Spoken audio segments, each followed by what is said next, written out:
নমস্কাৰ বন্ধু বান্ধৱীসকল, অন্য এটা ভিডিঅ'লৈ স্বাগতম জনাইছোঁ। আৰু এতিয়া মই দেখুৱাব লৈছোঁ ইয়াত আমাৰ ভাগৱত পাঠ কেনেকৈ কৰে অলপমান কিছু দৃশ্য দেখুৱাব লৈছোঁ। গতিকে ভিডিঅ'টো শেষলৈকে চাব বুলি আশা কৰিলোঁ।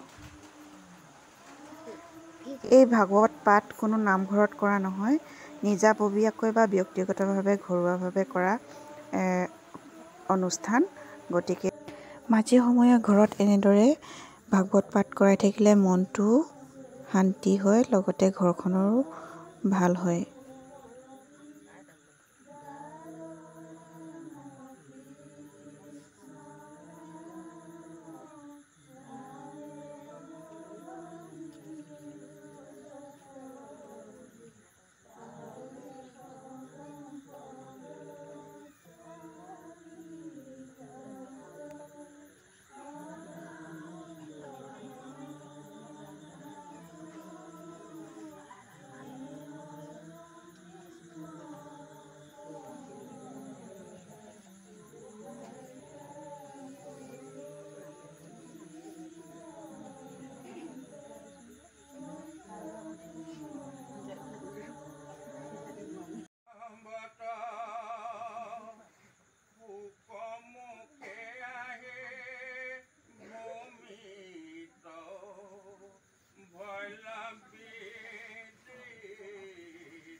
উজ্জ্বল পদ আঙুলিৰ পান্তি আৰকতন চন্দ্ৰ ছয় কৰে কান্তি পদতলে ৰাতুলভ কত মনোনীত ধ্বজ ব্ৰজ পংকজ কুখে অলংকৃত হেন চমৎকাৰ স্থানে মাৰিল কৃষ্ণক খেদি খুট নজানে পাত কিহৰ পে প্ৰভুৰ প্ৰভাৱ লাঞ্জে মেৰাই ধৰিল কৃষ্ণৰ সৰ্বগাৱ কৰিলে বন্দী গোবিন্দ কুৰ কালি বিষৰ জালাতয়ছে তন বন মালি দখন নিষ্পান প্ৰাণ নেখেলে নাখাত নেমেলন্ত নেত্ৰ আতি মৃত কহাই খাত একো চেষ্টা নাহি নলা ৰন্ত হাত ভৰি বৃক্ষ লাগি হ্ৰদতে থাকিলা প্ৰভু পৰি দেখি সখী গোপী গণে কৃষ্ণৰ বিলাই কৃষ্ণ অন্তৰীক্ষ ধাতু তথা দিয়াছে চাই নাথ কৃষ্ণ কিনো মিলিল বিপাক মৰিলাই আপুনি প্ৰভু জীয়াই আমাক তোমাতে অৰ্পি